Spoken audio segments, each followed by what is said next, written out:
ब्रह्म से शिव बाबा पधारे, बोलते ध्वनियों। ब्रह्म से शिव बाबा पधारे, बोलते ध्वनियों। ब्रह्म मुख से मधुर वाणी, बोलते ध्वनियों। ब्रह्म से शिव बाबा पधारे,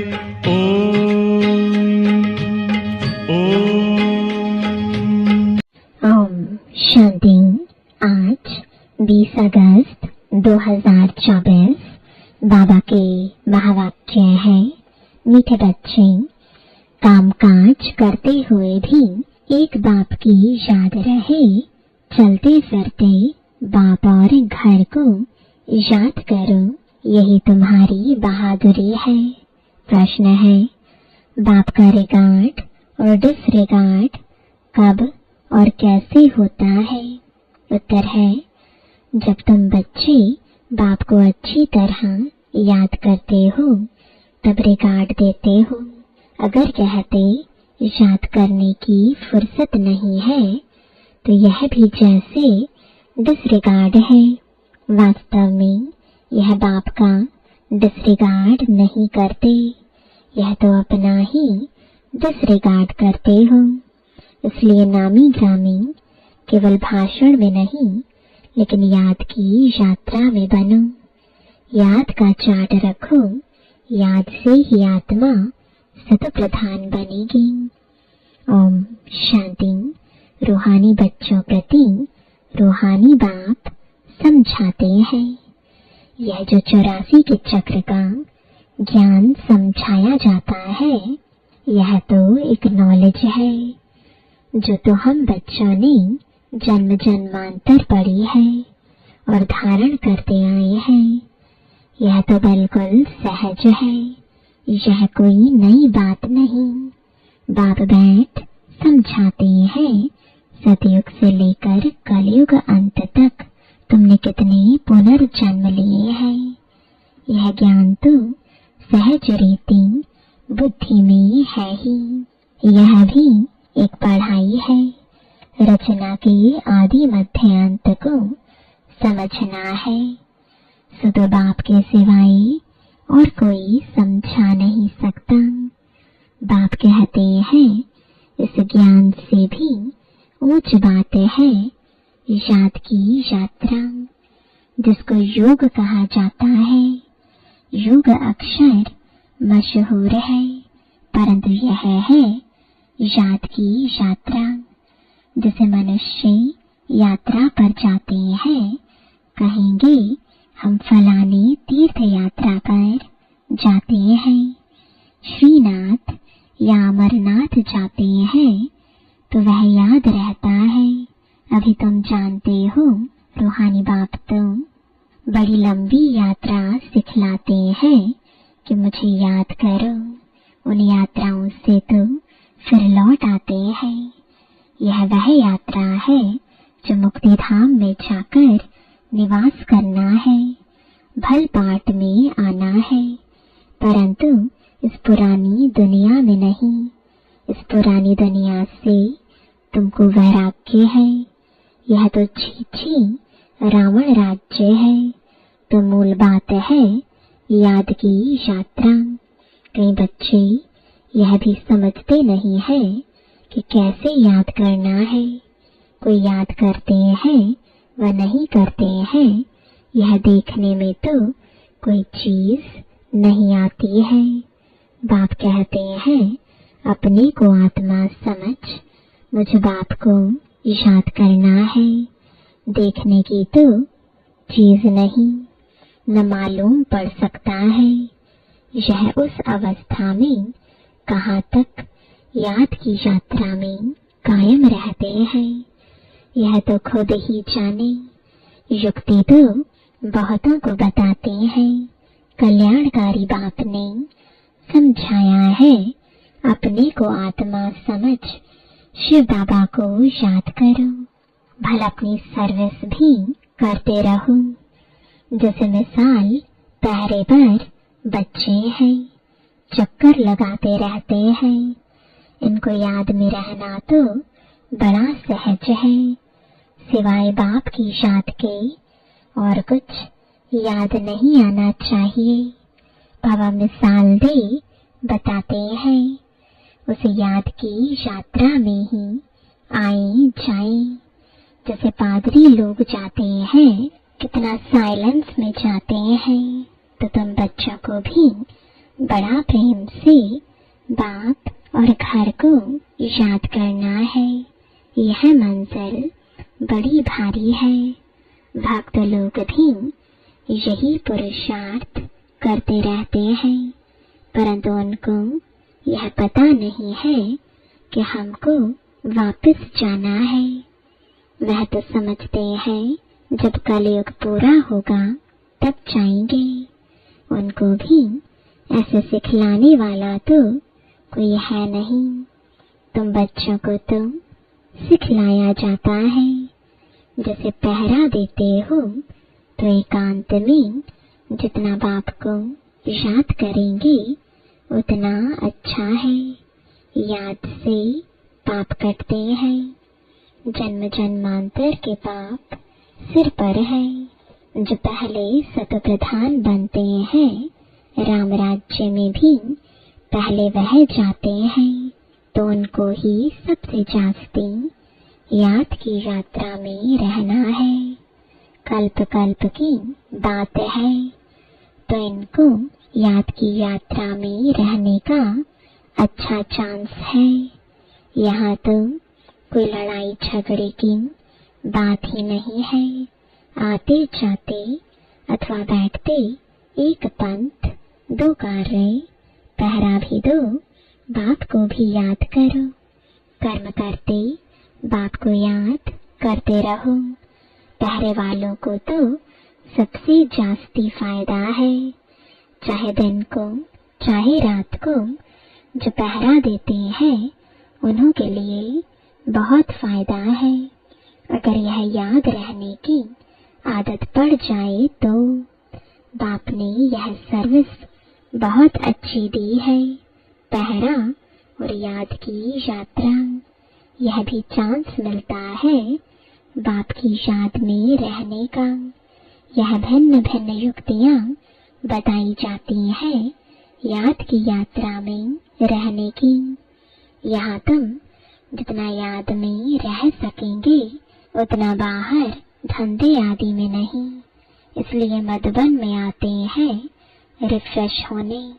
एकांत में जाकर एक पहाड़ी पर बैठ याद की यात्रा में रहें। फिर एक जाए व दो तीन जाए। यहाँ चांस बहुत अच्छा है। यही मुख्य है बाप की याद। भारत का प्राचीन युग मशहूर भी बहुत है। अभी तुम समझते हो इस याद की यात्रा से पाप कटते हैं, हम सतप्रधान बन जाएंगे। तो इसमें पुरुषार्थ बहुत अच्छा करना है। बहादुरी तो इसमें है जो काम करते बाप को याद कर दिखलाओ। कर्म तो करना ही है, क्योंकि तुम हो प्रवृत्ति मार्ग वाले। गृहस्थ व्यवहार में रहते, धंधा आदि करते, बुद्धि में बाप की याद रहे। इसमें तुम्हारी बहुत बहुत कमाई है। भला भी कई बच्चों की बुद्धि में नहीं आता है। बाप कहते रहते हैं चार्ट रखो, थोड़ा बहुत कोई लिखते हैं। बाप युक्तियाँ तो बहुत बताते हैं। बच्चे चाहते हैं बाबा के पास जाएं, यहाँ बहुत कमाई कर सकते हैं। एकांत बहुत अच्छी है। बाप सम्मुख बैठ समझाते हैं, मुझे याद करो तो पाप कट जाए, क्योंकि जन्म जन्मांतर के पाप सिर पर है। विकार के लिए कितने झगड़े चलते हैं, विघ्न पड़ते हैं। कहते हैं बाबा हमको पवित्र रहने नहीं देते। बाप कहते हैं बच्चे तुम याद की यात्रा में रहे, जन्म जन्मांतर के जो पाप सिर पर है वह बोझा उतारो। घर बैठे शिव बाबा को याद करते रहो। याद तो कहाँ भी बैठ कर सकते हो, कहाँ भी रहते यह प्रैक्टिस करनी है। जो भी आए उनको भी पैगाम दो। बाप कहते हैं अपने को आत्मा समझ बाप को याद करो। इनको ही योग बल कहा जाता है। बल माना ताकत, शक्ति। बाप को सर्वशक्तिमान कहते हैं ना, तो वह शक्ति बाप से कैसे मिलेगी? बाप खुद कहते हैं मुझे याद करो।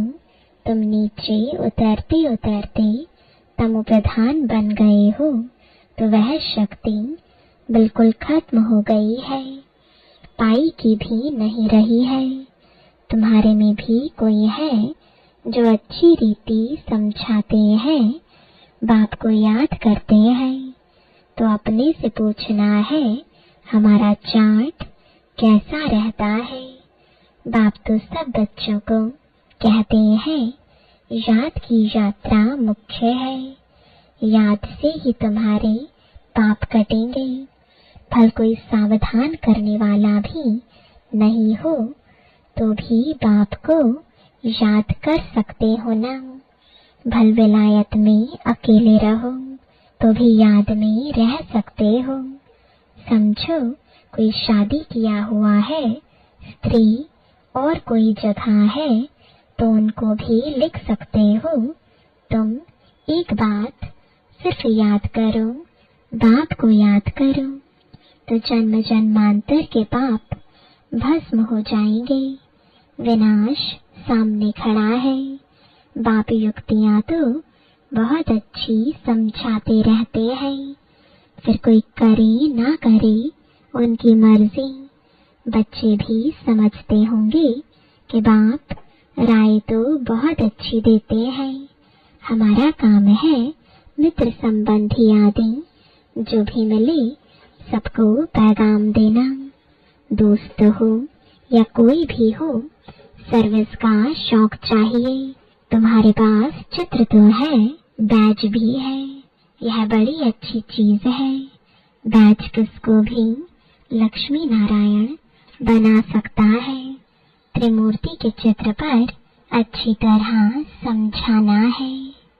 इनके ऊपर शिव है, वो लोग त्रिमूर्ति बनाते हैं, ऊपर में शिव दिखाते नहीं।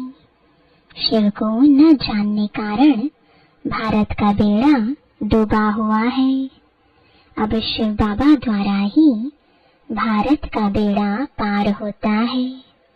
पुकारते हैं पतित पावन आकर हम पतितों को पावन बनाओ, फिर भी सर्वव्यापी कह देते हैं। कितनी पाई पैसे की भूल है। बाप बैठ समझाते हैं तुमको ऐसे ऐसे भाषण करना है। बाप भी डायरेक्शन देते रहते हैं, ऐसे म्यूजियम खोलो, सर्विस करो तो बहुत आएंगे। सर्कस भी बड़े बड़े शहरों में खोलते हैं ना, कितना उन्हों के पास सामान रहता है।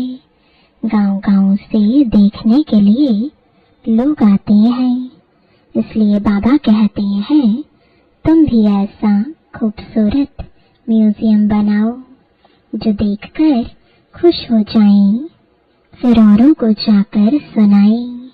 यह भी समझाते हैं जो कुछ सर्विस होती है कल्प पहले मिसल होती है, परंतु सतो प्रधान बनने का औना बहुत रखना है। इसमें ही बच्चे गफलत करते हैं। माया विघ्न भी इस याद की यात्रा में ही डालती है। अपने दिल से पूछना है, इतना हमको शौक है, मेहनत करते हैं, ज्ञान तो कॉमन बात है। बाप बगैर 84 का चक्र कोई समझा ना सके, बाकी याद की यात्रा है मुख्य। पिछाड़ी में कोई भी याद ना आए सिवाय एक बाप के। डायरेक्शन तो बाप पूरे देते रहते हैं, मुख्य बात है याद करने की। तुम कोई को भी समझा सकते हो, भल कोई भी हो, तुम सिर्फ बैच पर समझाओ। और कोई के पास ऐसे अर्थ सहित मेडल नहीं होते। मिलिट्री वाले अच्छा काम करते हैं तो उनको मेडल मिलते हैं। राय साहब का मेडल सब देखेंगे, इनको वाइस रॉय से टाइटल मिला है, आगे वाइस राय होते थे। अभी तो उनके पास कोई पावर नहीं है। अभी तो कितने झगड़े लगे पड़े हैं, मनुष्य बहुत हो गए हैं, तो उनके लिए जमीन चाहिए शहर में। अभी बाबा स्वर्ग की स्थापना कर रहे हैं, इतने सब खलास हो, बाकी कितने थोड़े जाकर रहेंगे। जमीन ढेर होगी, वहां तो सब कुछ नया होगा। उस नई दुनिया में चलने के लिए फिर अच्छी रीति पुरुषार्थ करना है। हर एक मनुष्य पुरुषार्थ करते हैं बहुत ऊंच पद पाने का। कोई पूरा पुरुषार्थ नहीं करते तो समझते हैं नापास हो जाएंगे, खुद भी समझते हैं हम फेल हो जाएंगे, फिर पढ़ाई आदि को छोड़कर नौकरी में लग जाते हैं। आजकल तो नौकरियों में भी बहुत कड़े कायदे निकलते रहते हैं, मनुष्य बहुत दुखी है। अब बाबा तुमको ऐसा रास्ता बताते हैं जो 21 जन्म कभी दुख का नाम नहीं रहेगा। बाप कहते हैं सिर्फ याद की यात्रा में रहो, जितना हो सके रात को बहुत अच्छा है, भल लेटे हुए याद करो। कोई को फिर नींद आ जाती है, बूढ़ा होगा, जास्ती बैठ नहीं सकेगा तो जरूर सो जाएगा। लेटे हुए बाप को याद करते रहेंगे, बड़ी खुशी अंदर में होती रहेगी, क्योंकि बहुत बहुत कमाई है। यह तो समझते हैं टाइम पड़ा है, परंतु मौत का कोई ठिकाना नहीं। तो बाप समझाते हैं मूल है याद की यात्रा। बाहर शहर में तो मुश्किल है, यहाँ आते हैं तो बड़ा अच्छा चांस मिलता है। कोई फिक्रात की बात नहीं, इसलिए यहाँ चार्ट बढ़ाते रहो, तुम्हारे कैरेक्टर्स भी इससे सुधरते जाएंगे। परंतु माया बड़ी दुष्टर है, घर में रहने वालों को इतना कदर नहीं रहता है जितना बाहर वालों को है। फिर भी इस समय गोपों की रिजल्ट अच्छी है। कई बच्चियां लिखती हैं शादी के लिए बहुत तंग करते हैं, क्या करें। जो मजबूत सेंसिबल बच्चियां होंगी वह कभी ऐसे लिखेंगी नहीं। लिखते हैं तो बाबा समझ जाते हैं ऋण बकरी है। यह तो अपने हाथ में है जीवन को बचाना। इस दुनिया में अनेक प्रकार के दुख हैं।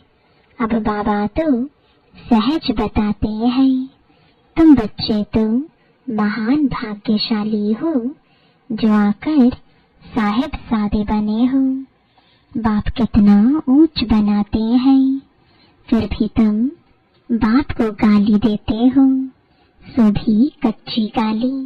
इतने तमो प्रधान बने हो जो बात मत पूछो, इससे जास्ती और क्या सहन करेंगे।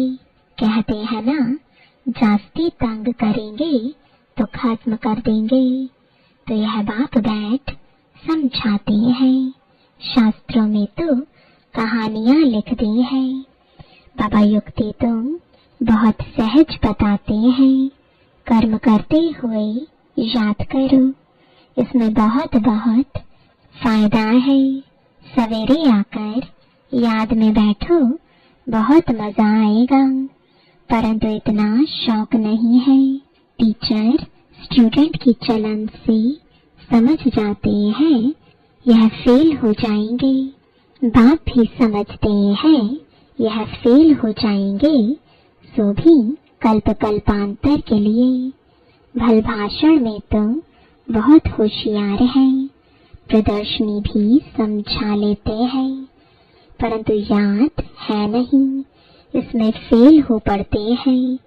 यह भी जैसे डिसरिगार्ड करते हैं, अपना ही करते हैं। शिव बाबा का तो डिसरिगार्ड होता नहीं। ऐसे कोई कह ना सके कि हमको फुर्सत ही नहीं याद करने की। बाबा मानेंगे नहीं, स्नान पर भी याद कर सकते हो। भोजन करते समय बाप को याद करो, इसमें बहुत बहुत कमाई है। कई बच्चे सिर्फ भाषण में नामी ग्रामी हैं, योग है नहीं, वह अहंकार भी गिरा देता है। अच्छा, मीठे मीठे सिकिलते बच्चों प्रति माता पिता बाप दादा का याद प्यार और गुड मॉर्निंग। रूहानी बाप की रूहानी बच्चों को नमस्ते, रूहानी बच्चों की रूहानी बाप दादा को गुड मॉर्निंग और नमस्ते। धारणा के लिए मुख्य सार है, पहला, सर्वशक्तिमान बाप से शक्ति लेने के लिए याद का चार्ट बढ़ाना है। याद की भिन्न भिन्न युक्तियां रचनी है। एकांत में बैठ विशेष कमाई जमा करनी है। दूसरा, सतप्रधान बनने का औना रखना है, गफलत नहीं करनी है, अहंकार में नहीं आना है, सर्विस का शौक भी रखना है। साथ साथ याद की यात्रा पर भी रहना है। वरदान है, सब कुछ बाप हवाले कर कमल पुष्प समान न्यारे प्यारे रहने वाले डबल लाइट भव। बाप का बनना अर्थात सब बोझ बाप को दे देना। डबल लाइट का अर्थ ही है सब कुछ बाप हवाले करना। यह तन भी मेरा नहीं, तो जब तन ही नहीं तो बाकी क्या रहा। आप सबका वायदा ही है, तन भी तेरा, मन भी तेरा, धन भी तेरा। जब सब कुछ तेरा कहा तो बोझ किस बात का। इसलिए कमल पुष्प का दृष्टांत स्मृति में रख, सदा न्यारे और प्यारे रहो तो डबल लाइट बन जाएंगे। स्लोगन है, रूहानियत से रोग को समाप्त कर स्वयं को शरीर की स्मृति से गलाने वाले ही सच्चे पांडव हैं। ओम शांति।